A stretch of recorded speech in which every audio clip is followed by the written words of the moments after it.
आदमी दौड़ के जाता है, बावरो सो रस में फिरे खोजत नेह की बात। बावरा में कहाँ भगवत चर्चा हो रही, और जाके वहां शांत एक चित्त होकर बैठकर भगवत चर्चा सुनता है।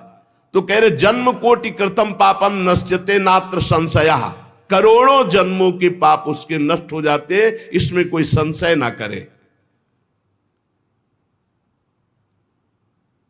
जो नित्य भगवान की लीला कथा सुनता है, नित्य भगवान का नाम जप करता है, श्री तुलसी जी को जल चढ़ाता है, वैष्णव जनों की सेवा करता है, उसको परम पद दुर्लभ नहीं है, सुलभ है।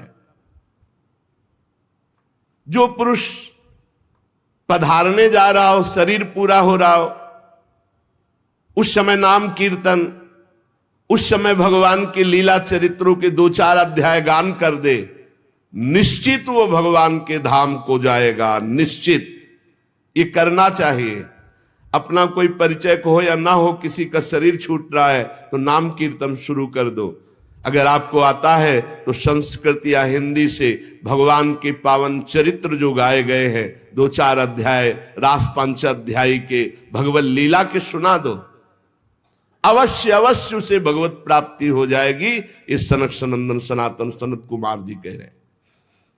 जो धनी मानी जन है, यदि वे स्वर्ण का सिंहासन बनाकर उसमें श्रीमद् भागवत ग्रंथ विराजमान करके किसी वैष्णव को दान कर दे तो उन्हें भगवान का सायुज्य मोक्ष प्राप्त होता है, सायुज्य पदवी प्राप्त होती है। जिस दुष्ट ने अपनी सारी आयु में कभी ना नाम जप किया है, न कभी लीला कथा सुनी, कोई भागवतिक कार्य नहीं किया, तो उसका जीवन व्यर्थ चला गया। संसार के भोगों का बोझा ढोते हुए, भोगों को भोगते हुए उसका व्यर्थ जीवन गया। व्यर्थ में माता ने प्रसव किया, उसका यहां मृत्युलोक में मानव शरीर धारण करना व्यर्थ हो गया।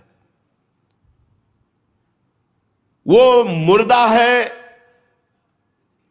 जो भगवान का नाम जप नहीं करता, वो मुर्दा है जो भगवान की लीला कथा नहीं सुनता।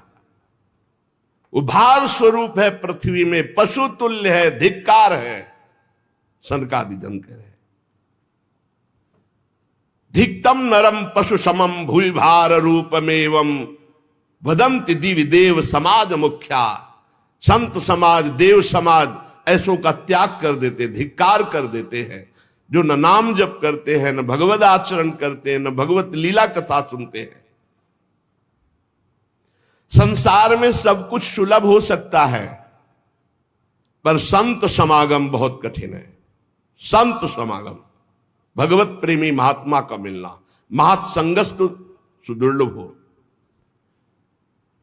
करोड़ों जन्मों के जब पुण्य एकत्रित होते हैं, तब भगवत प्रेमी महात्मा का सानिध्य और उनके श्रीमुख से सिद्धांत और भगवत चर्चा सुनने को मिलती है। नारद जी, आप बड़े ही महान योग निधि महात्मा है, क्योंकि आपने जगत कल्याण के लिए ज्ञान वैराग्य को पुष्ट करने के लिए प्रयत्न किया। भगवत मार्ग में भगवत लीला कथा श्रवण रसास्वादन करने के लिए झूठ बोलना त्यागना आवश्यक है। अगर झूठ बोलेगा तो भगवत लीला कथा का स्वाद नहीं मिलेगा। कम से कम अब लो नशानी अब ना नशे हो, अब तक हुआ, अब तो सही बोलना शुरू कर दें। क्या भय है, झूठ क्यों बोलते हैं? बड़ा मन मलिन कर देता है झूठ, और लोग बड़ी सफाई से झूठ बोलते हैं। कभी चूक से झूठ हो जाए तो हो जाए, तो उसे क्षमा किया जाता है। जानबूझकर 100 का 100% झूठ। दूसरा, व्यभिचार। झूठ बोलना और व्यभिचार करने वाला, चाहे वो कथा कहे या कथा सुने, उसे स्वाद नहीं आएगा। इसलिए सनकादि कह रहे सत्य भाषण और ब्रह्मचर्य पालन, इससे बहुत जल्दी कथा का लाभ मिलता है। असत्य भाषण बोलने वाला, व्यभिचार दोषी चाहे कथा कहे चाहे कथा सुने, उसे लाभ नहीं मिलेगा। कलयुग में बहुत कठिन है बहुत समय तक सत्य भाषण का नियम लेकर और ब्रह्मचर्य का नियम लेकर निर्वाह करना। इसलिए महापुरुषों ने इस कार्य को अगर अनुष्ठान रूप में लिया जाए तो सप्ताह श्रवण विधि रखी कि 7 दिन नियम लेकर के सत्य भाषण, ब्रह्मचर्य पालन, निरंतर नाम जप और 7 दिन में 18,000 श्लोक सुन जाओ तो बड़े से बड़े महापाप का नाश करके वो भगवत प्राप्ति करा देगा। कलयुग में मन असंयमित रहेगा, शरीर में रोगों की बाहुल्यता रहेगी, आयु बहुत थोड़ी रहेगी और भी अनेक प्रकार के झूठ बोलना, व्यभिचार करना, छल कपट, निंदा करना, ये सब दोष कलयुग में। जो फल तपस्या, योग और समाधि से भी प्राप्त नहीं हो सकता वो भगवान की लीला कथा अमृत सुनने से प्राप्त हो जाता है। शनकादि ने महिमा वर्णन की। शौनक जी ने पूछा, सूत जी ये तो आपने बड़े आश्चर्य की बात कही, इस श्रीमद् भागवत में ब्रह्मा जी के भी आदि कारण प्रभु श्री हरि का निरूपण किया गया है, परंतु ये मोक्ष की प्राप्ति में ज्ञानादि सभी साधनों से बढ़कर के है, ऐसा सनकादि जी ने कहा। सूत जी ने कहा, शौनक जी इसका एक गुप्त रहस्य है। जब भगवान श्री कृष्ण इस धराधाम को छोड़कर अपने परम धाम को जाने लगे तब उनके मुखारविंद से एकादश स्कंद का ज्ञानोपदेश सुनकर के उद्धव जी ने पूछा। उद्धव जी ने कहा, गोविंद अब तो मुझे दिखाई दे रहा है कि आप अपना कार्य पूर्ण करके परम धाम को पधारना चाहते हैं। मुझे मेरी चिंता नहीं है, मैं तो आपके जूठन के प्रभाव से, नाम जप के प्रभाव से, आपके उपदेश के प्रभाव से परम पद की चिंता नहीं करता। एक चिंता मेरे हृदय में है, घोर कलिकाल आपके जाते ही आ जाएगा, अपना प्रभाव दिखा देगा। इसमें दुष्टों की बाहुल्यता होगी, संतों का संसर्ग मिलना बड़ा कठिन हो जाएगा।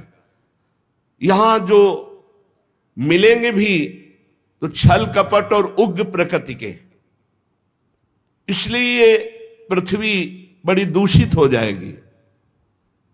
कमल नयन, आप जा रहे हैं, फिर यहां कल्याण कैसे होगा, सबका मंगल कैसे होगा? साधुओं पर आपका बहुत प्रेम है, इसलिए हमारी प्रार्थना है कि यहां से आप मत जाइए। भगवान आपका ही एक निराकार रूप है, आप ही चिदानंद रूप है, आपने हम भक्तों के लिए रूप धारण किया, इसलिए आप मत जाइए। आपके जाते ही कलयुग इतना तांडव फैला देगा, सब पापाचरण में रत होने लगेंगे।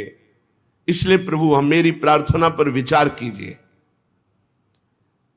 प्रभास क्षेत्र में उद्धव जी के वचन सुनकर भगवान ने उद्धव जी की बात पर विचार किया और भगवान अंतर्ध्यान हुए और श्रीमद् भागवत में विराजमान हो गए। भागवत में देखते देखते उद्धव जी के श्रीमद् भागवत के अक्षरों में प्रवेश कर गए और आवाज हुई कि आज से श्रीमद् भागवत को मेरा साक्षात वांग्मय स्वरूप समझो। मैं अपनी संपूर्ण ज्ञान वैराग भक्ति शक्तियों के साथ श्रीमद् भागवत के अक्षरों में विराजमान हूं। इसलिए ये श्रीमद् भागवत साक्षात कृष्णमयी है, कृष्ण मूर्ति है।